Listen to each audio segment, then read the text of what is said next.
Hello all, this is the Owl, and hell yes, Gantz Part 1 is done, and as requested, it's time to clamber back down into the abyss. And holy crap, at long last, we're slowly moving beyond the doldrums of Volume 6 and getting into the really interesting stuff. And I know that a lot of stuff happened in the recently released chapter.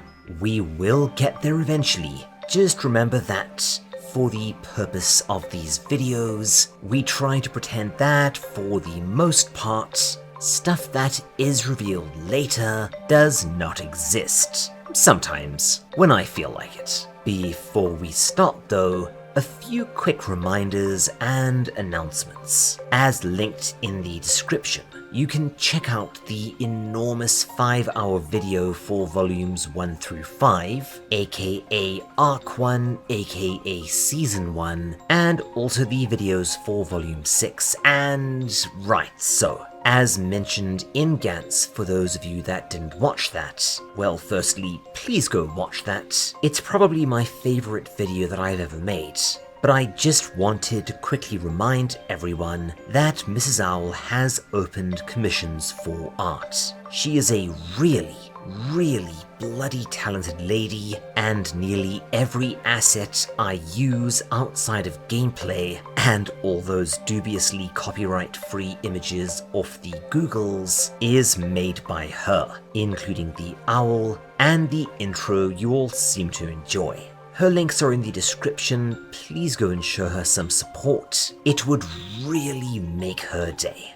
Next up, as you've likely noticed in the previous video, the incredible Mickle Pickle has given me permission to incorporate his animations into this video series, and I think they do add a certain life to the proceedings. I've also linked his channel in the description. Go and check him out. He is just a crazy talented guy. Oh right, as announced a bit back, we're doing another AMA to celebrate the growth of this channel, and because folks keep asking for one, I guess, drop by the Discord and post a question in the Ask Me Anything section, or if you don't use Discord, feel free to post a question in the comments of this video, I guess. Anything goes, so long as it's not overly political or overly NSFW. Lastly, as mentioned before, these Made in Abyss videos will remain a bit shorter than my current content, which is tending more and more towards being long form. I debated doing a single volume in each video, but well, let's just say the addition of those animations does mean a longer editing and a much longer rendering time, not to mention giving my PC the fizzy shits. Eventually these will all be composited together into another giant video once Season 2's deep dives are completed, and sorry about that. Without any further ado, it's time to delve.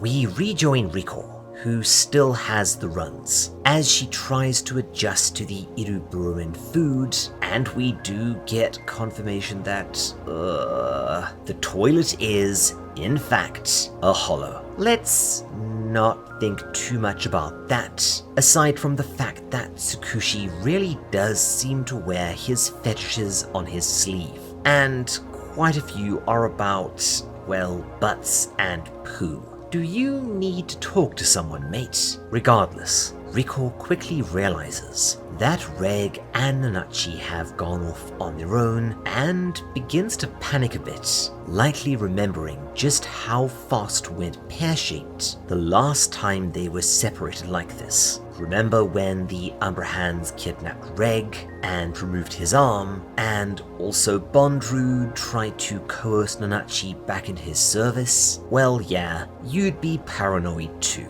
Absent any other options, Riko begins to search for them rather frantically, and heads outside, where we get another art switch up to demonstrate that the village has definitely started to take on a somewhat more threatening tone. Yeah, as mentioned back in season 1, this is a thing Tsukushi does that I really like. When he wants to move from the fantasy adventure feel to horror, he'll go in for a much higher contrast and more jagged art style, as opposed to the generally softer look typical of this manga. As anyone who's been here for a while will tell you, I'm a sucker for stuff like this, using the art style to tell a story in and of itself. Just wait until we tackle Higurashi in, oh wow, it's going to be sooner than I had anticipated. And no, I don't think I am going to do another 100-minute video to kick that off, simply because rendering Gantz made my PC cry tears of fire. As she heads towards the central market, she realizes that, yet again, she's being followed by a large troop of hollows, who, after she hears one say Majikaja, allows them to lead her somewhere because Riko has a death wish. Seriously, kids, don't follow strangers into dark alleys. Now, this next bit was fortunately dialed back somewhat in the anime, and I'll be honest here, it still doesn't make a lot of sense to me. See, despite us knowing how valuable she is in Iruburu and knowing how nearly omniscient the balancing is, the hollows straight up assault her in a panel that I can't really show you due to some nudity and icky connotations. Don't worry, it's not quite as bad as I'm making it out, but I'm still not putting that up on YouTube, even censored. But yeah, as Riko herself points out, this is very confusing, as the hollows must know that messing with her is a bad idea. I'm not sure. Is this some attempt to stop her learning the truth of the village? Is this just a weird hollow gang? Let me know in the comments. Regardless, she's saved by Ma before things can get even more unpleasant. Wait, what? How is Ma here and fully healed after being balanced? But yeah,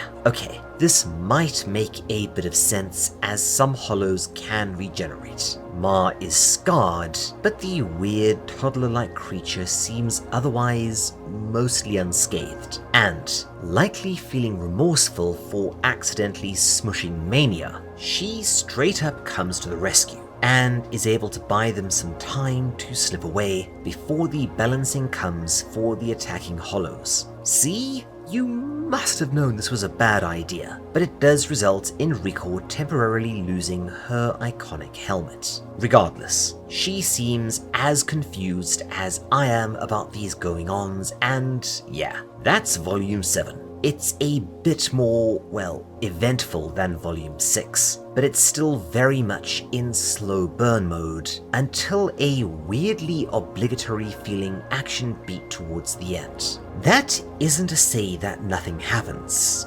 Quite a lot does actually, but it's all still very cryptic, as we are still very much being kept in the dark and in the thick of setting things up for later regarding the various mysteries of the village. I promise you though, once things do start kicking off, they really do not stop. And the last 2 volumes of this arc are bananas. That said, pay attention, as this is definitely where the tone of the manga begins to shift. Once again, from a fairly light-hearted fantasy adventure yarn with the occasional serious or violent sequence, back to becoming, well, Made in Abyss, and the dark stuff to come may be some of the darkest material that I have ever dealt with on this channel, both in terms of what is shown and what is simply implied.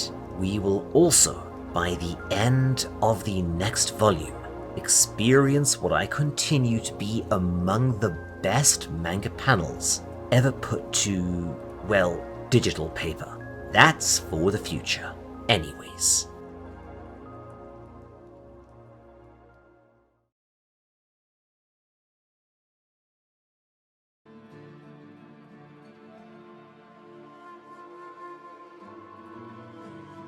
Riko decides to let Ma travel with her as she searches for her friends. Likely not a bad idea. She's just learned her lesson that being a human child alone in Iruburu is probably not the smartest idea, and Ma is quite a bit stronger than she looks.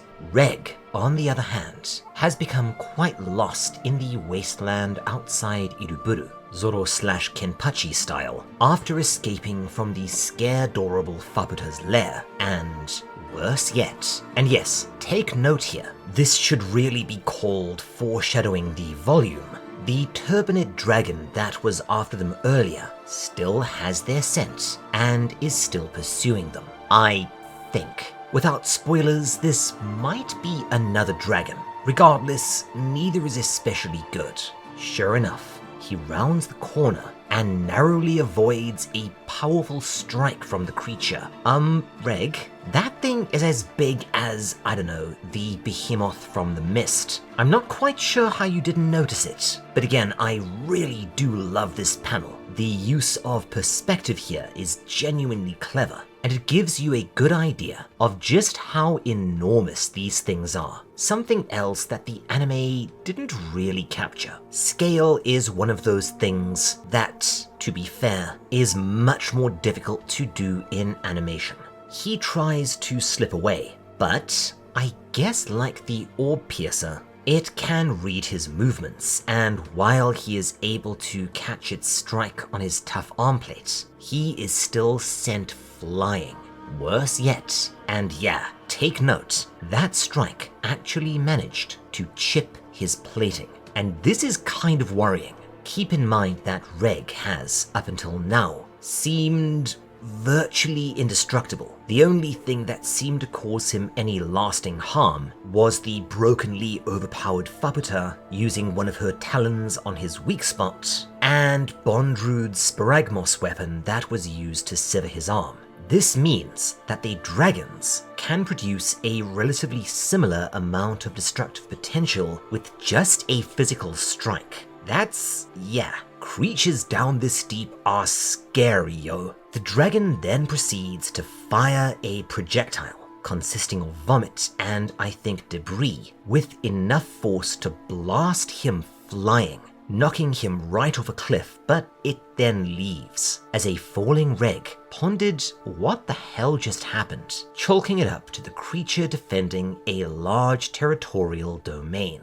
I will say though, that the almost bird-like appearance of the dragon's head and its offensive use of vomitus has always made me wonder if there's a bit of Fulmar baked into the design, if not one of those bull squids from Half-Life. Tsukushi has stated that he likes to base his monsters off actual biology, and a seagull that projectile vomits to ward off predators is just something I can see him being into. I don't know. The man is either a giant weirdo or a giant troll, I suspect both. Anyway, on his way down, he's snagged by Faputa's mech, who absolutely astonishes him by speaking, revealing that it's not just an ancient Ghibli-esque creaking machine. It is, in fact, a sentient being, and we will later learn that he is actually named Gaburuon, and he tells Regg that when he's around,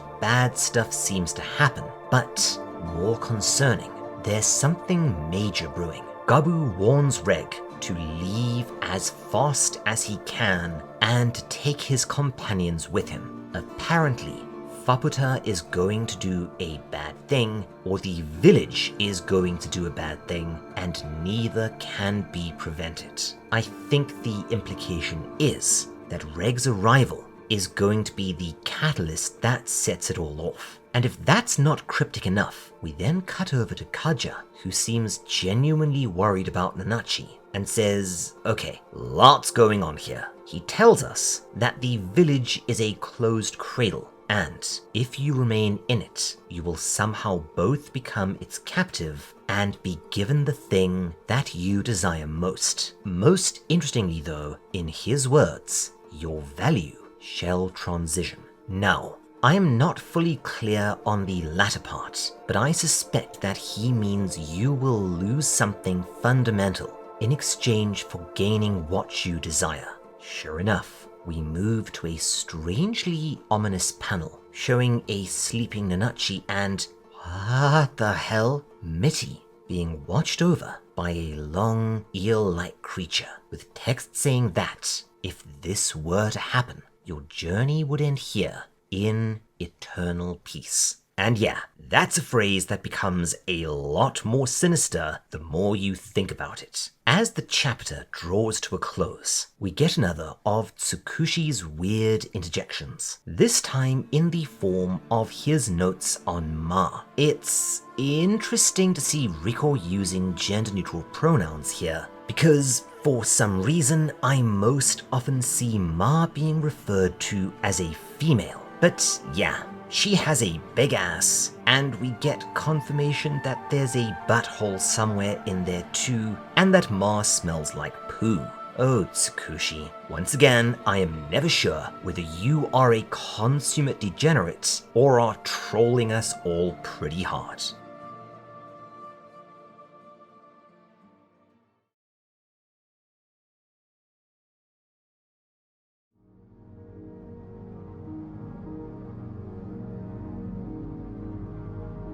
Back over with Regg and Gaburuon, we see that the mech is a very capable fighter, and it actually just occurred to me how similar he and the first boss of Binary Star Falling into Darkness look. There are some subtle differences between Gabu and the fan-named Bomber boss, but it's still interesting. They are slowly but surely being pursued and mobbed by Zerg-like swarms of lesser beasts, and are having to fight their way through, as Gabu, I assume, is escorting Regg back to the village in the hopes that he will grab his companions and bugger off before whatever catastrophe he's foreseeing their arrival as heralding kicks off. As they go, we get a lot of exposition, including confirmation that Regg did in fact know Faputa at some point in the past, and that there is some kind of significant history between the two. We also see that Gabu calls this layer Shoro, a term that will become significant in Volume 7, and okay, this is also really bloody important to remember. Apparently, both Gabu and Regg are manufactured beings called interference units, despite their evident combat readiness and overall power. Their purpose is allegedly more along the lines of being observation and study bots within the Abyss. However,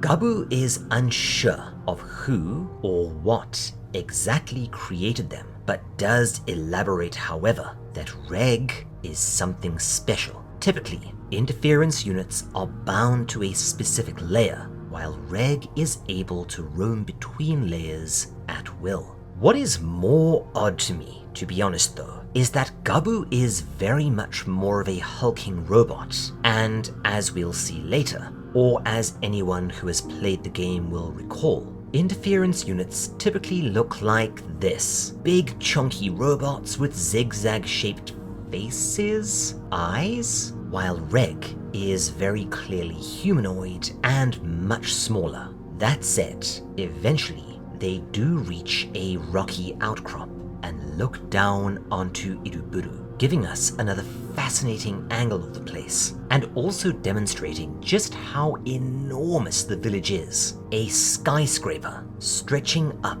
from the deep plains below, reaching the clouds and beyond. Yeah, the topography of Layer 6 is kind of all over the place, and the pacing, and the tone, and the perspective. Yeah, it's a weird arc. And speaking of things that are weird, we cut back over to Riko, who's gone to find some food and is struggling. The inn does have a dining room, and apparently it smells pretty good, but it also kind of hums, likely due to all the poop-reeking hollows around. Honestly, this sequence and large portions of Volumes 6 and 7 remind me a lot of the nearly perfect Sento Chihiro no Kamikokushi, something else that makes me wonder if someone might have some latent trauma from traveling abroad. It's somewhere between being whimsical and being bloody terrifying. Riko winds up ordering something that, okay, spoiler, it's surprisingly delicious and spicy, but it turns out to be, if I understand it correctly, something like a haggis but smoked in a testicle. Now, there's a combination of words that I did not think would ever come out of my mouth. The things I do for you. Well, I guess I ate weirder things in Japan. Riko strikes up a conversation with the tavern keeper who, if I remember correctly, is named Mugi. And, as it so happens, she can speak Orthian? We learned that a number of the hollows can, in fact, speak it too, including this creepy plant-like dude, who's always kind of reminded me of the dredge from Dead by Daylight. Meet Wazukyan, another of the three sages. And this guy's a lot, as you will see later.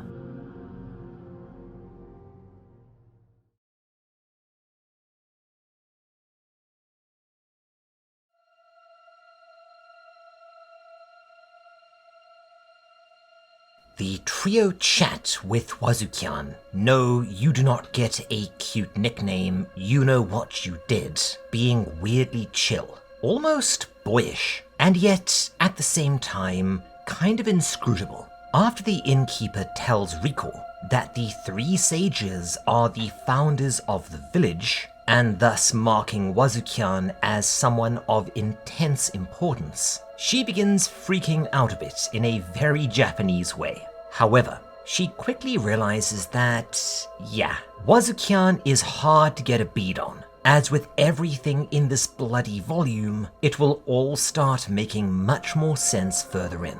Now, this next bit is either important, not important, or pure coincidence, but after Wazukyan basically gives her 5 and leaves, no, I'm not kidding, that is a thing that happens. Riko smells her hand, why? And says that he smells like the sun. This is very similar to how Faputa allegedly smells, and no, even with spoilers, I'm not exactly sure if there's really any connection there or what, but it's still odd.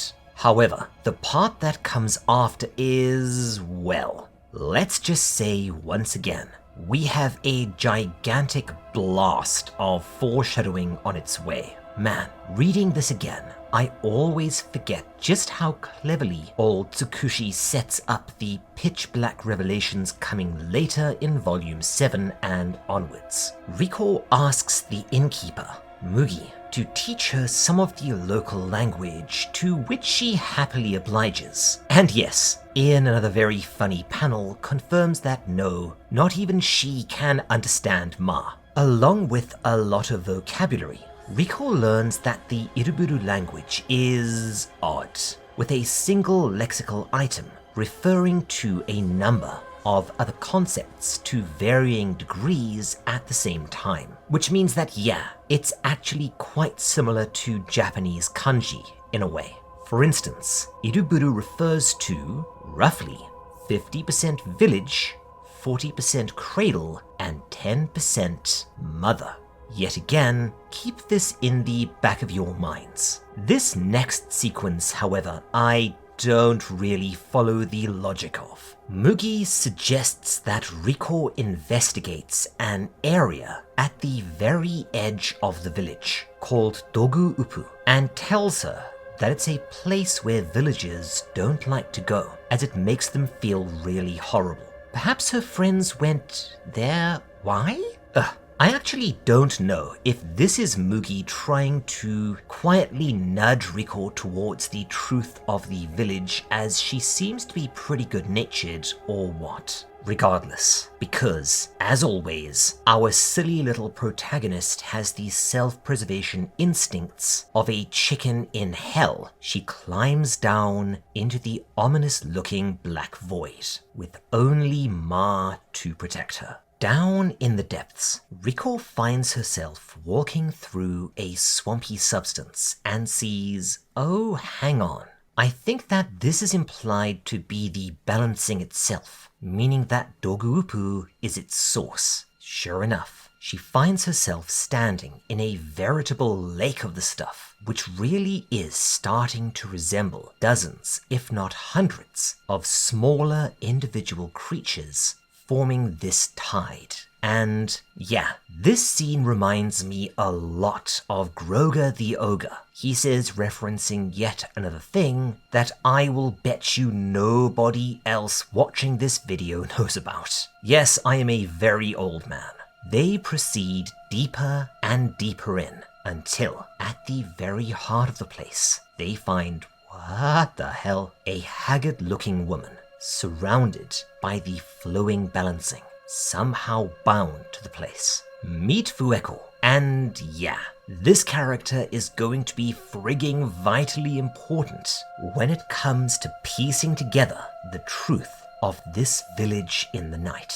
For instance, she appears to speak the language of the Hollows, but is still definitely human. She's also going to be a bit of a nightmare for me, as at present, while her hair is a convenient barrier, she, not to put too fine a point on it, but has her tits or her rug out half the time. Ugh. Regardless, it appears that she can somehow interface with the balancing, telling Riko that she might actually know where one of her companions is at present. She also beckons Riko to release her from her restraints, to which Riko, in a brief but rare display of not being blisteringly stupid, so I guess not being Riko, asks the obvious question.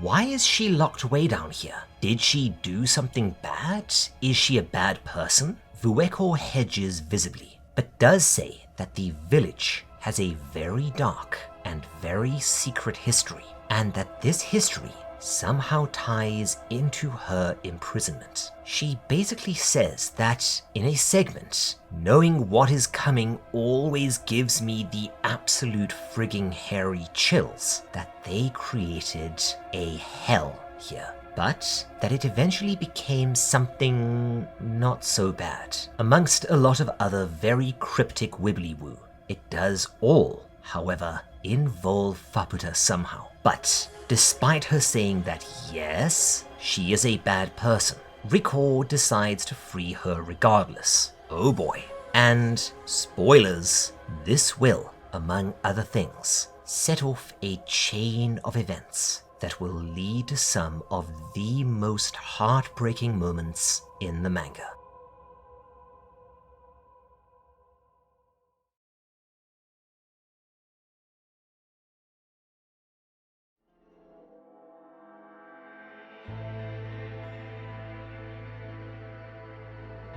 After they eventually exit the void, Wukan tells Riko that it would be really bad if anyone were to see her, and, well, some clothing would be nice. Yes, I'm skipping panels here, just too many of Wukan flashing her minge. Riko obliges, getting her clothing that makes her strongly resemble a hollow, both in appearance and odor, and Wukan, looking over the village, makes reference to something that might be going on, something called the luring, which will be explained later on. Eventually they make their way to a weirdly hobbitish looking house, and Wukan tells her that one of her friends should be inside, but to beware, and that this is a place that she should not enter, as if the occupant, Belaf, the second of the three sages, learned that Wukan was out of Doguupu, it would be bad. Inside, a lot of stuff happens fairly quickly. She spots Nanachi sleeping, hand in hand, with Mitty, in amongst a lot of other small, for a given value of cute, hollows. She approaches, but is stopped by a suddenly appearing Kaja. Oh, hey mate, it's been a minute, warning her to go no further. However, too late. Out slithers the eel-like creature from earlier. Yup, that's Belaf, a huge being with what appears to be mouths where his eyes should be. He asks her what she wants, and when she tells him that she came for her friend, we learn what really transpired here, and something of the truth of the ominous warning from earlier. See, okay, I am going to tell this next bit slightly out of order because it's going to be hard enough to follow as is. Once upon a time, Bondrewd came below with Mitty, for reasons that we will find out a bit more about later on. And note, if you spotted something earlier in that Mitty looked a lot prettier than she did when Regg and Riko missed her, you're correct, as this was before his extensive experimentation on her form, meaning she was a lot less corrupted back then. Belaf desperately wanted her, but Bondrewd would not give Mitty up, no matter what was offered. Belaf instead, and okay, note this carefully, made a deal with the village itself, surrendering a huge portion of his form in exchange for a perfect clone of Mitty as he saw her. I'm a little unclear on his reasons exactly. It seems to be as she would regenerate forever, Belaf could endlessly